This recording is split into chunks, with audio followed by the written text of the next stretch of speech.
Opening day of big game season in Montana brings with it a flurry of activity. Wardens are busy year-round, but the big game season means long days, short nights, and no shortage of excitement. You step out for a minute? And if that's not enough, we take to the field with a decoy operation to catch poachers in the act. Later, we revisit an investigation that shows how persistence and hard work can help bring a poacher to justice.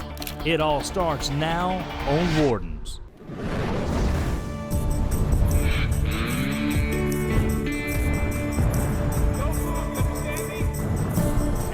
Wrong. You're before shooting hours.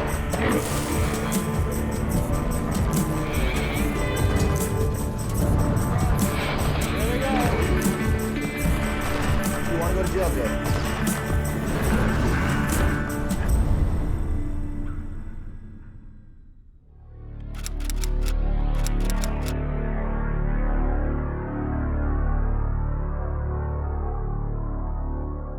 The 2011 Montana big game hunting season starts October 22nd, but Warden Brian Goley knows that some hunters, well, they like to get an early start. Hello, Game Warden. How are you guys doing? Doing good. We're still coyote hunting. All right, you guys going in here then? Yes, sir. Okay. Just gonna sign in real quick and All right, go kill some coyotes. all right. How you been? You guys, I don't know if they allow coyote hunting at night. Have you checked with the colony on that? I was reading on the. Have you killed any lately? We did kill one. We killed one out in Ulm. Wow. There was a sheep farmer down there, and we was driving down the road, Okay. just looking at deer and stuff, and happened to see two coyotes along the river. All right. He said, You "Yeah, got go spotlights and stuff then? ahead." What's that? You got spotlights or what? No, sir. No spotlights. How do you or kill them then? anything. With just the headlights if they're Okay. close. That's all. I mean, if they're within the headlight distance, that's all we use. All right. Okay, I get a lot of problems with spotlighting out here, so that's why I check into it, okay? Yeah, I don't spotlight. I know it's. Okay, it's illegal. using your headlights is spotlighting. Oh, okay. All right. Yeah. Well, Now, you can shoot coyotes with the aid of artificial light, okay, Right. but you have to have permission. okay. And just because you sign in, that's not legally access. That's not legal access for this block management. Because if you read what that says, it says for hunting big game. You're getting permission to hunt big game. Right. Deer, elk, antelope, upland, game bird, and other. It does not say spotlighting at night. Oh, okay. See, this is a contract that you're agreeing to Right, go on this right. property Uh-huh. that they've agreed to. Right. Anything that you do besides that, you need to contact the landowner. Okay. So they may not allow you to drive around here at night spotlighting. Oh, okay. So Yeah, that's something you I'll need to do. definitely Have you ever been in contact trouble for anything before? Nothing. Just good guys, huh? All right. Got a speeding ticket on. That happens. Yeah. So I wouldn't be doing my job if I told you I thought that was okay, because I just don't know Okay. with these well, guys. I'll put this back then. That's, Yeah. yeah. We just. In fact, I'm out here tonight because somebody shot one of the sign-in boxes with a shotgun. What? Yep. I don't do that. Shit. I don't. Yeah, condone yeah, it. yeah, I don't- definitely I turned believe somebody in you. if I saw that. Okay. Free to go, my man. All right. Thank you, sir. Take it easy. You too. Good luck. Earlier the same day, Warden Kelly Freedy stops by the locker plant to check youth hunters who in Montana get a 2-day head start over the adults for deer hunting only. These guys are with the youth hunter program that we have. Okay. The Cascade Sheriff's Association, the Montana Game Warden Association, and the Russell Country Sportsmen. They get kids from around the area here, and most of them, I think, it's usually their first animal that they get. So what I'm doing here today too with these guys is just, taking a look at their tags, making sure that they did that part right, and making it a positive experience for these kids to, maybe this is the first time they've had anything going on with the game warden. And all right, good, Cole. Good job.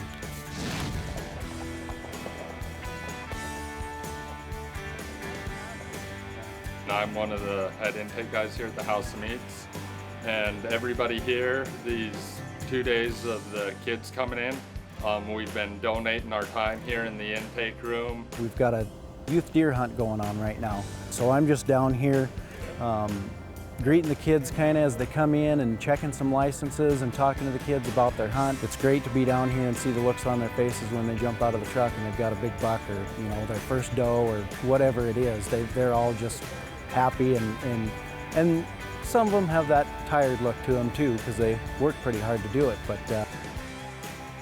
First one, huh? Second. This program, I think, can feel is extremely neat for the kids. It gives them a chance to go out 2 days early before the lead starts flying and before the grown-ups get out there. Here you go.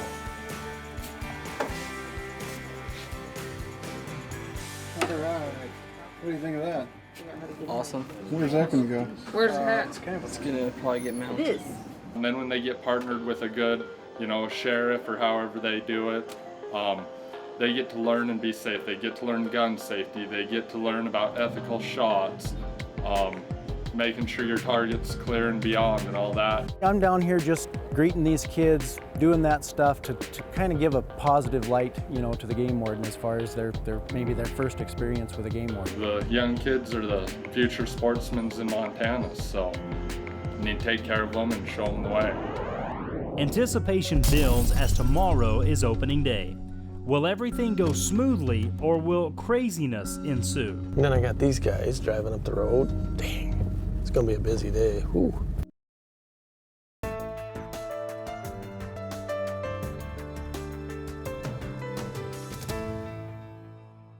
The night before the big game opener in Montana, Region 4 Warden Brian Goley answers a few questions while fueling his truck. Yeah. Okay, I got 2 tags for some whitetail and 445. Okay.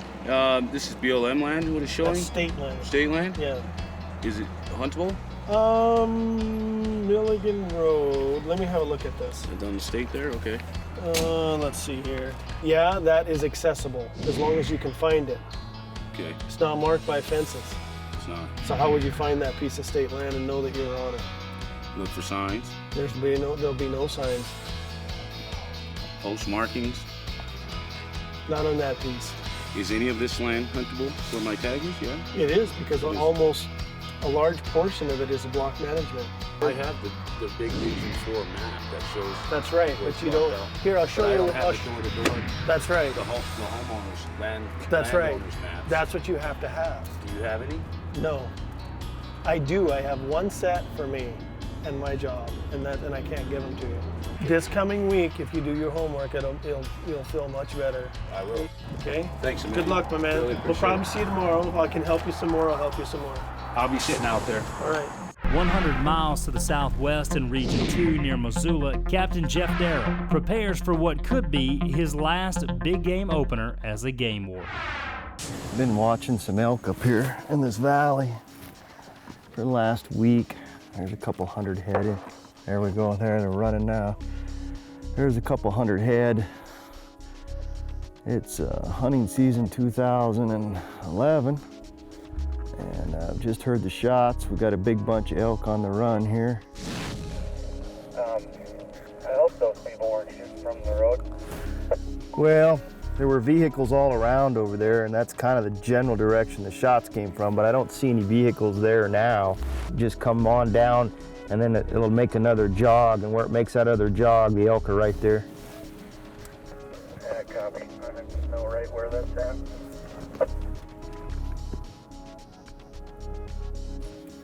2821. Yeah, go ahead. Yeah, we got a bull that's dying. Nobody around it. We're gonna watch it for a bit, see what happens.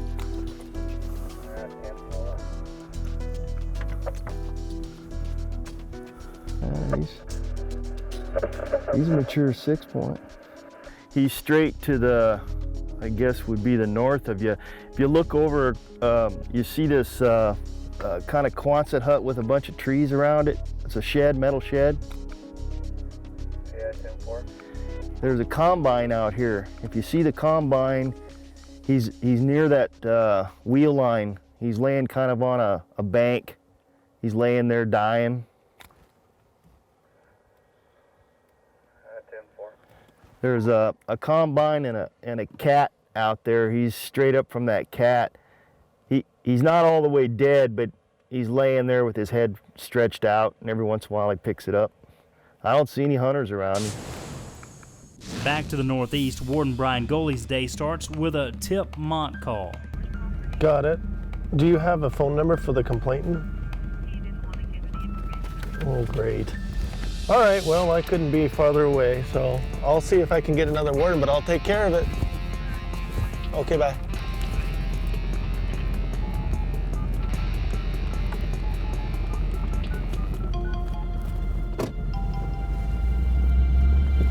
And then I got these guys driving up the road. Dang, it's gonna be a busy day. Whew.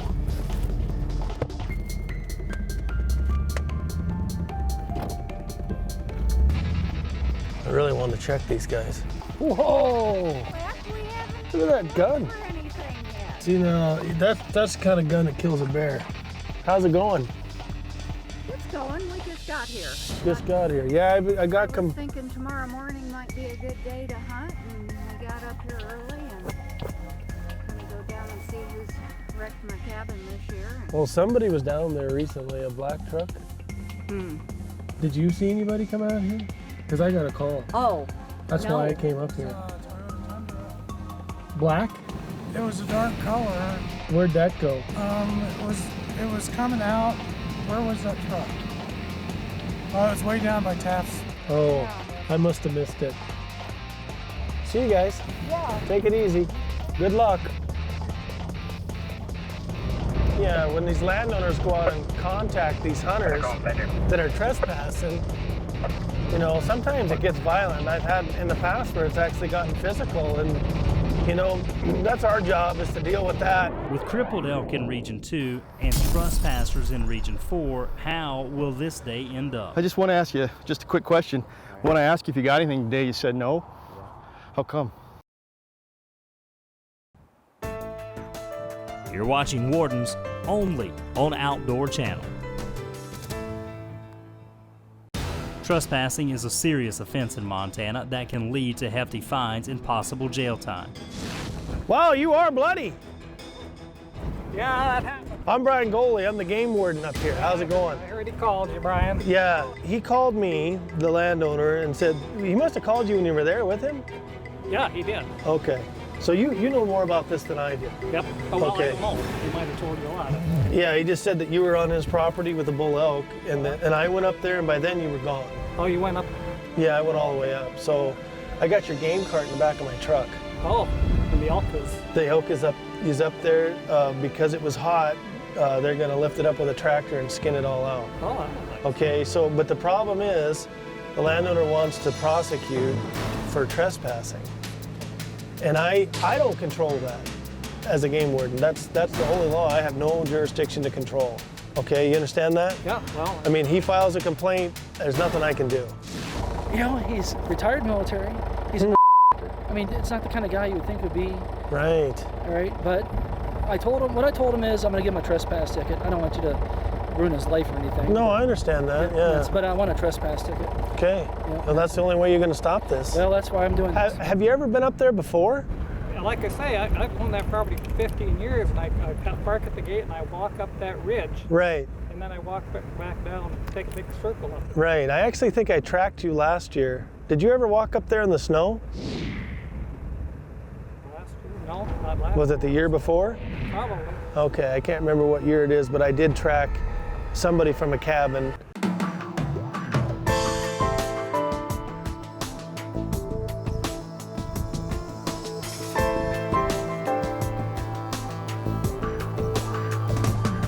Okay, no doubt. I mean, it's a clear-cut case. He's on your place, no doubt. 100%. You're willing to testify? Absolutely. Okay. Yeah. Roy saw it too. No deal. Oh, yeah. No He problem. was way into my Okay. place. It wasn't like he was on the fence line. If he was on the fence line, I'd have probably let him go. Okay. I mean, but he shot it way into my property. Come on over and I'll have you jump in the side there. Yeah, that was a lot of work for Doc. I know. Well, I want you to understand, I don't think this is the end of the world. You know, everybody makes mistakes. It's how you handle it, you know what I mean? And I don't think it's going to affect your hunting and fishing privileges. It is a a misdemeanor, so it won't be on your record. I understand that it's not fun, and I understand that you are upset about it. And for me, that's actually a good thing because it tells me that you care. You know what I mean? Well, all right, my man. See you later. Better circumstances next time, and I'm sorry that happened too. Yeah, I'm very sorry, but somebody will get some milk, I guess. You're exactly right. What do you do with those horns? Usually we take them to our office, and then we have a trophy sale, they call it. Okay, well, good luck on the sale. See you later. So basically what this is a great, big, beautiful area subdivided into 20-acre chunks. This area back here has just been a constant problem. And it's been a long time trying to get it cleared up as far as, you know, what legally people can do. They think, oh, these subdivisions are no man land. I can do what I want. And that's really not the case. And sometimes I find out the hard way. 100 miles to the southwest, just outside Missoula, Montana, Captain Jeff Darrah's case of the crippled elk was resolved by the landowner.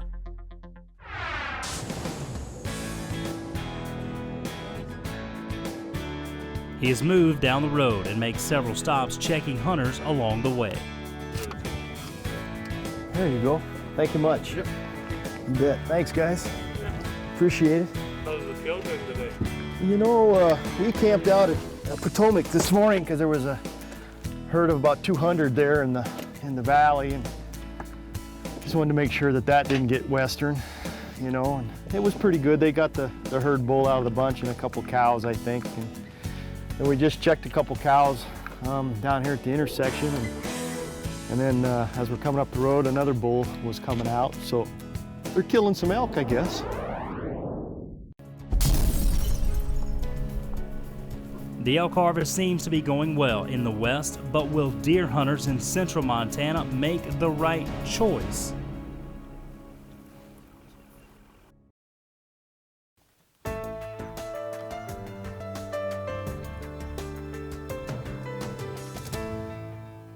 A veteran of the force working his 26th opening day, Captain Jeff Darrah knows how to smell trouble. We're running a check station here east of Missoula. Hunters are required to stop at check stations, which wardens operate for a variety of reasons. A check station might be set up to catch a specific suspected offender, or a larger check station might be set up to spot check licenses or look for other possible violations. Jeff checked several vehicles with nothing out of the ordinary. Howdy, guys. Good. How was hunting today? Any luck? No. Nothing, huh? You see anything? I saw a couple mule deer. That was it? Oh, that was it? Huh. You have your hunting licenses with you? What'd you get today? Yeah. And I'd asked if they had been successful, and they said no. But I could smell like a I guess a narcotics cop could smell drugs in a vehicle. I could smell elk. And I looked at the passenger, and he had blood on his pants and blood on his hands. I just saw the blood on you, that's why I asked. Oh, no. Yeah, now I can smell the elk. So I just asked him, you know, what'd you kill today? And he said, oh, I helped a guy with an elk. And I said, well, where's the elk? And he said, oh, well, it's back. It'll come out later. Okay. All righty. Okay, well, I see legs behind you right now. Is this them? Yeah. All right. Thanks, guys. I'm gonna check them here.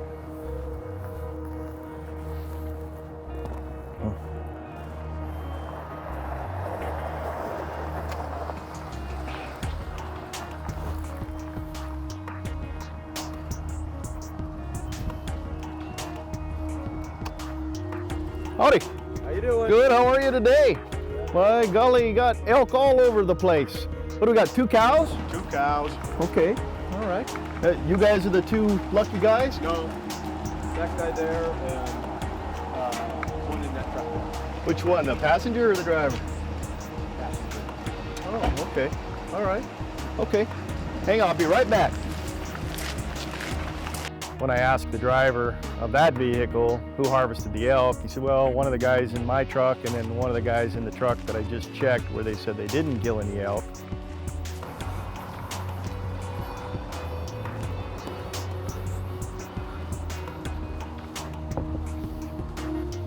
Can you step out for a minute? 250 miles to the east in Region 5 near Columbus, Montana, Warden Paul Lukey is about to set up a deer decoy.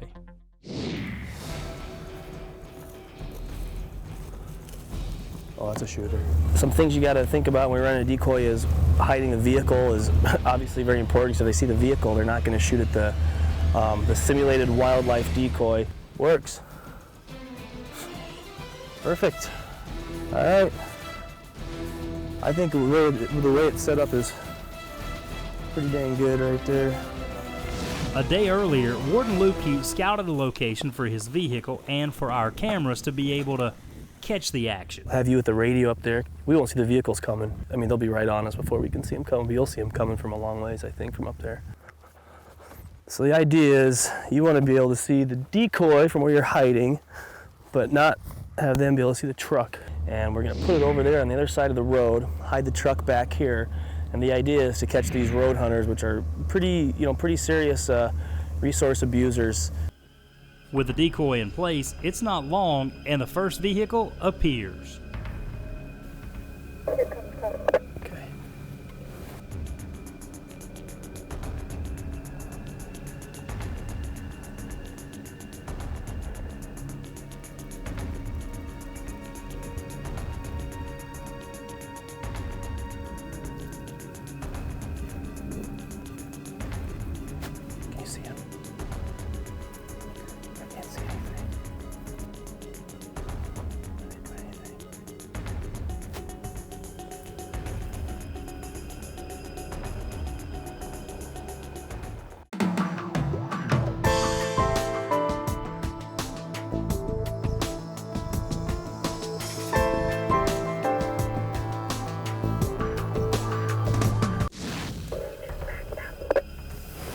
We can't see them. I think I hear them. Oh, they're coming back. Because this is public land, a hunter who exits the road could legally shoot at this decoy.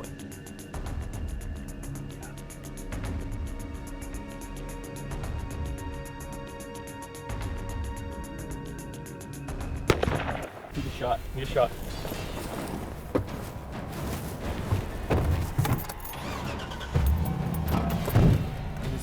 Did you say you think he's okay?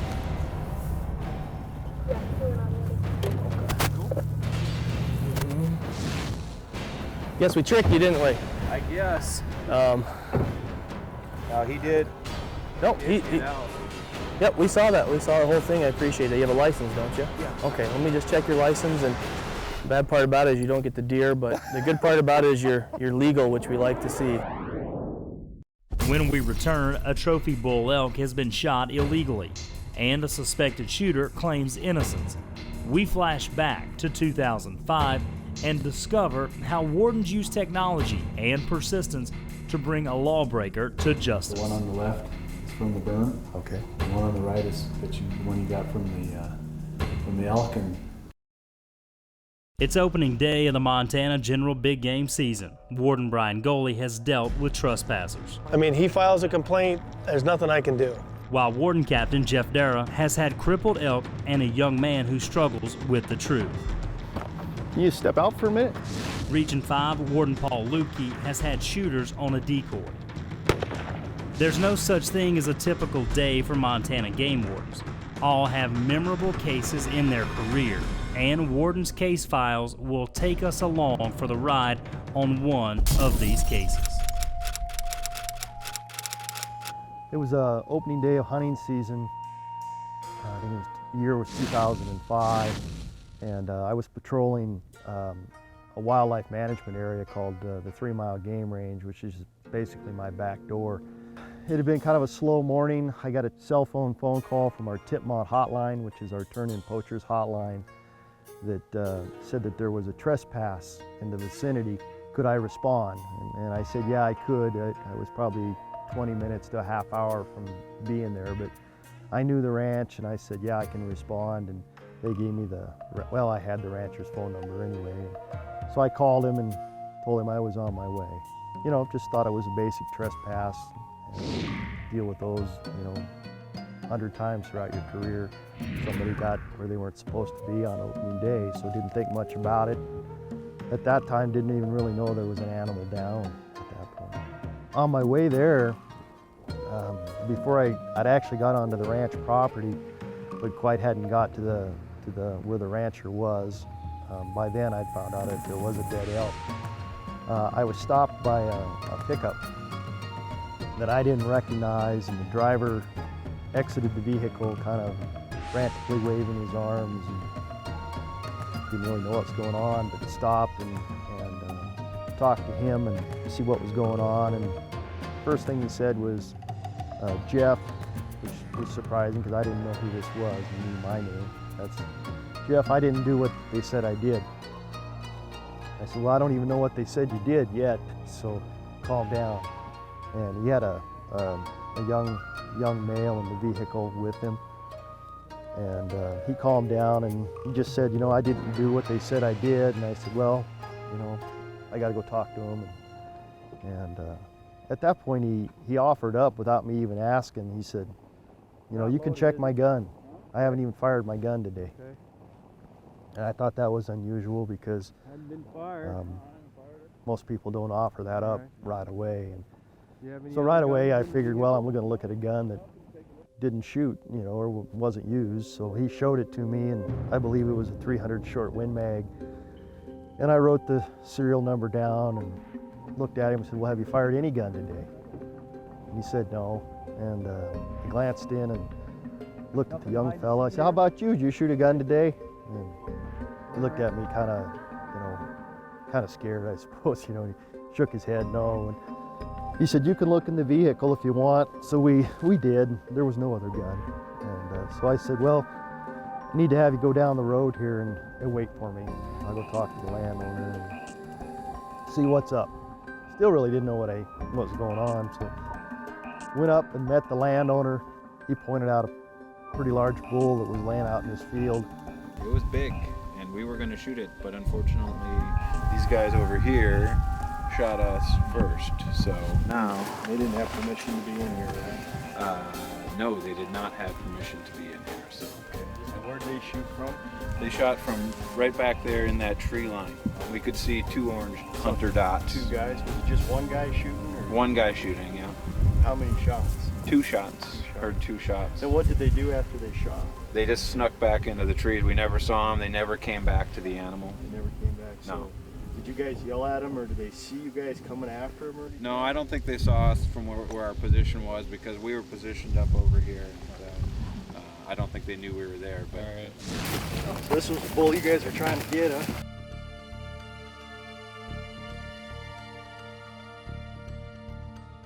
Tell that there was a good chance there was a bullet in the elk because it wasn't a through and through shot. So gutted out the elk, got out a metal detector and went through tore the paunch apart. Couldn't find a hit on it on the metal detector, but I was getting a hit on it in the shoulder. So loaded up the elk and then went over to that tree where they saw the orange and looked around. There were two brass laying under that tree, real bright, shiny brass. They hadn't been there, you know, brass kind of dulls after a season. That was shiny brass and it was opening day, so it was a good chance that was, you know, those were the bullets. So collected those. At that time, told him I'd go down and talk to the guy, see what I could get. I went back down to interview the guy again, and he stuck to his story. He said it wasn't me. You know, I didn't do it. With only shell casings in his hand as evidence, Captain Jeff Dara will need more to solve this mystery. What will break this case open? You're watching Wardens only on Outdoor Channel. Warden case file number 4851.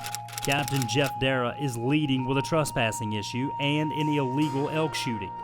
All he has so far is a couple of shell casings from a shooting range, a dead bull elk, a possible witness, and an alleged shooter who stopped Jeff on the road. Got his phone number, let him go, and just said, you know, if I need to talk to you, I'll be in touch. And so he left. Anyway, I took the elk back to the office that day, took it to the, what we call the meat room, or it's kind of our lab, I guess, and ran the metal detector over the elk, and I was able to get a pristine bullet out of the elk, and put the micrometers on it. Best of my ability, it looked like it was about a 243. It was a Grand Slam bullet. I'm not a reloader. I learned that from this case. There was a GS on the bottom of the bullet, and so that was a pretty significant deal there. So that was a good start. You know, I have a bullet from the elk, had brass, so I potentially could match it to a gun, and through tool marks and ballistics. I went back out to the ranch that day, talked to the rancher, and it kind of pointed out a spot where maybe this fella had target practiced the day before. So I went out there, and the targets were still up on an old wooden fence post, and I had a laser pen in my truck. I'm not a high-tech guy, but I just happened to have one in my truck that day. There was a bank behind the target, probably 75, 80 yards behind the target, good backstop. Just kind of took my little laser pin and put it through the hole on the target. Got a rough idea on the bank where that bullet would have hit, and just kind of visually marked it with my eye and walked up there with the metal detector and started looking around, and I couldn't find anything that night. And so I went back again the next day with the metal detector, and geez, I wasn't there 5 minutes, and I got a hit and dug it up, and it was a Grand Slam bullet. I was like, oh, that's pretty cool. And looked around some more, and I found 3 bullets, I think, that day out of the hill. Those were all Grand Slam bullets. So now I got a bullet that I'm thinking might have a chance to match the bullet that was in the elk, and starting now to be able to pin it on them a little bit more because they were there shooting the day before. So I had that, but I wanted to make sure, so I ran that bullet to the lab. The lab guys did me a favor at the state crime lab. They looked at them real quick.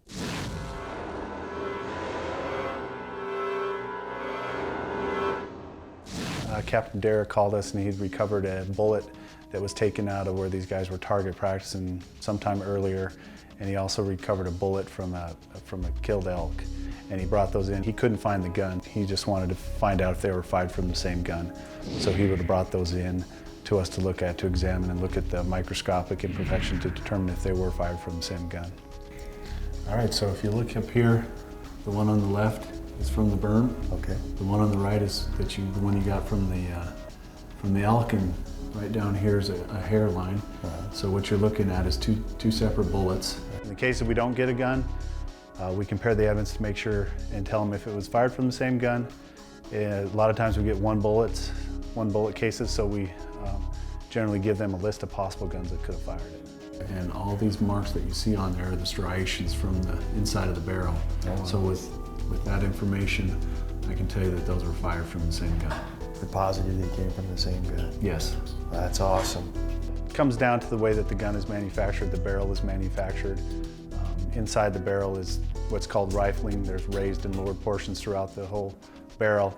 And when that bullet is fired through there are microscopic imperfections that are impressed into and onto that bullet. And then those are the areas that we look at. A lot of, for the layman, the scratches on the bullet that you look at, those are individual to that rifle. So we would be taking a look at those microscopically to determine if they were fired from the same gun. They were fired from the same gun. That's awesome. Yep. It gives me a lot more confidence because the one was from the animal and the one was shot the day before at a target. So, and I know who was shooting at the target. So that's Good. Great. Hey, thanks, Travis. Yep. Appreciate it very much. Cool. I'm on my way.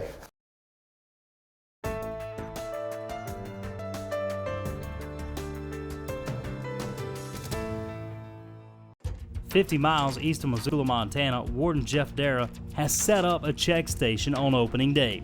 A pair of hunters had stopped claiming they had not killed elk, but did help another hunter pack one out. The second vehicle arrives and the story evolves. When I asked the driver of that vehicle who harvested the elk, he said, well, one of the guys in my truck and then one of the guys in the truck that I just checked where they said they didn't kill any elk. I just want to ask you just a quick question. When I asked you if you got anything today, you said no. How come? You don't have a cow permit? No, I do. How come you said no? Because accidentally we were quartering it out and cut the head off. So. Oh, is that what you did? Oh, okay. All right. Just be straight up with me, dude. Okay. All right? Yeah. Okay. You could tell he was pretty nervous. He was, kind of shaking his head, and he said, well, I screwed up. So what you got is an elk in there with no evidence of sex on it or something? Well, we have the head. We quartered it, but no, we didn't. Because then afterwards we read the regs, and we were freaking out because we didn't keep the sack on there. Oh, okay. On one of the cows. Just be honest with me, dude. All right. I'll treat you fair. All right. Okay, let's go look at it real quick. So he was just nervous, didn't know what to say, made the wrong decision by telling me something that wasn't true, and we just had a little discrepancy. When they came through, I asked them if they'd harvested anything today, and they said no. And I knew we had because we could smell the elk and see the blood. But his tag's on. Yeah, he just said that he's maybe screwed up and didn't leave the evidence of sex attached or something, and that's why it was. So is it the one that's cut in half? Is that yours? Yeah. Oh, okay. Where's the tag? The tag's right there. All righty. And you just cut the head off, and that's all the problem was? Was that? We still have the tag. Okay. All right. Not the end of the world. All right. So here's the front half, and then the hind half is right here. Okay. Yeah. I just want to look at it real quick. Thank you, sir. Appreciate it. And you got the head right there.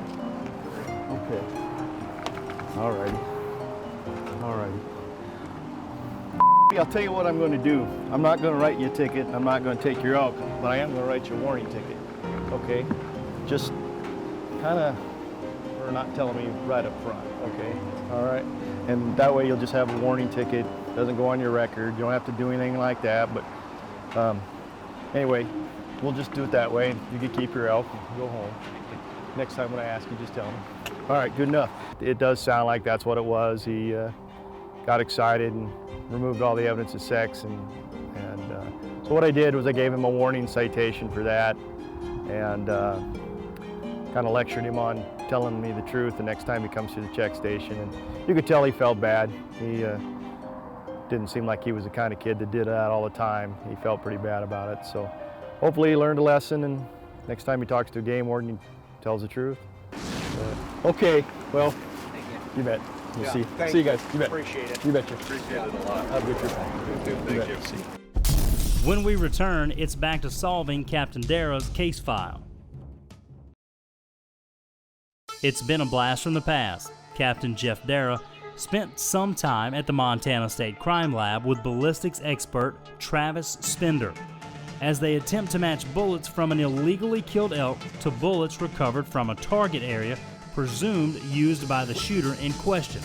This one brings back memories. This is a rifle we seized on a case, I think about 9-10 years ago.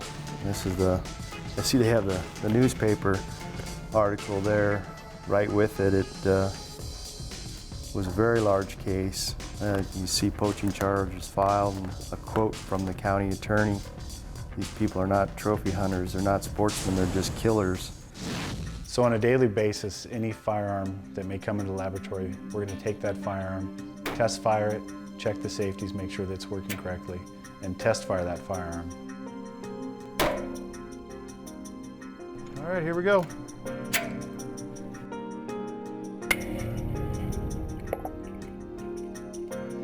We then would gather the test fires and compare that to any fired evidence that they may have received from the crime scene, whether it be fired bullets or fired cartridge cases, and try to determine if that fired evidence was in fact fired from that firearm.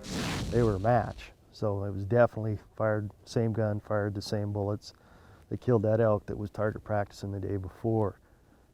At that point, I kind of started realizing that a gun got ditched on me, and got hidden before that guy stopped me the day before. So went up there where the vehicle was known to have been parked, It was in a draw, kind of a gully, you know, maybe at the most 200 yards from side to side, ponderosa pine, some brush. I just started doing circles out from the truck. There was a culvert there, and looked under the culvert and looked in the trees, and just spent a considerable amount of time back there looking for this gun. And eventually I was on the other side of the draw and was able to look across, and the ponderosa pine needles were all one color, and except for this one spot, it was the needles had been turned over, and you could tell it because it was darker. So I thought, well, I'll go over there and look, and went over there, and sure enough, uncovered the needles, and there was the gun case. Unzipped the gun case, and it's a .243 with .243 bullets laying right in there in the case. So I, all right, now I got the gun, I got the bullets. Sure, I'm gonna have fingerprints on this gun. And so I collected the gun, took a tag, evidence tag, and took it back to the office.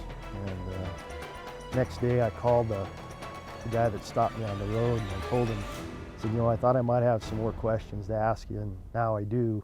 Could you come into the office and visit? And he was congenial, so he did. Came into the office and very polite, and had him have a seat in my office. Well, the reason I brought you in here today was give you one more chance to tell me, you know, what happened out there. And, you know, at the time your son was with you, and maybe you were a little nervous, didn't want to tell me, but today's the day for you to come clean on shooting that elk. Yeah, I can't tell you, I didn't shoot that elk. So you're telling me you didn't shoot the elk? Yeah, I didn't shoot that elk. You know, interviewing is one of the things game wardens that pride themselves in doing or being able to do, because it's if you can't interview people, you're not going to be on top of your game. So I was ready for this guy and ready for what he might say, and of course he stuck to his guns that he didn't do it, he didn't do it, he didn't do it. And I said, well, I'm going to give you a chance to be honest, and you know, this is your last chance to be honest. And he said, I'm telling you the truth, I didn't do it. I'm going to show you something that's probably going to change your mind on that, okay? I've been up there working on this case, and I've got it made, but I'm going to show you something here. I'd put the gun in the case behind my desk. Maybe this is a little sadistic or whatever, but the gun was in the case behind my chair, and I hung my coat over it. Recognize that? Oh, man. Yeah, that's what I thought. My wife's gonna kill me. Yeah, the story's changed now, hasn't it? Yeah. Yeah, that's what I thought. He just kind of melted at that point, kind of dropped his hands in his head and said, I think the first thing he said was, my wife's gonna kill me. You know, and I at that point you have a little compassion, because if I was in the same position, I probably would have said the same thing. Wife might be a little mad. Yeah. But, you know, you killed a bull during archery season already, and this makes this one an over limit. So I'll just have to write the ticket, and you'll have to go see the judge. It's up to the judge. All right? This case is probably going to get a little bit of in the newspaper, because there were a lot of people that know about it. You know, landowners not happy, you know, what have you. So anyway, I won't rub it in any more than that. We poached an elk, and I'm going to write your ticket for it. Cited him for an over limit of elk, trespass. It was a trophy bull in our state. It was an $8,000 bull. I think his final sentence was about $9,000 in fines and restitution, and he lost his privileges to hunt, fish, and trap in Montana. I think it was for 2 years. It's kind of challenging, because it is kind of a cat and mouse kind of deal. You've got somebody that's clearly trying to get away with something, and they're clearly not telling you the truth. And it's up to you to go out and basically prove them different. And it's rewarding at the end of the day. You know, again, this was a one animal case, definitely not the biggest case in the world. You know, I hope maybe that 11-year-old kid or 10-year-old kid in that vehicle looked at it and said, well, it's not worth poaching, and because those game wardens will catch you.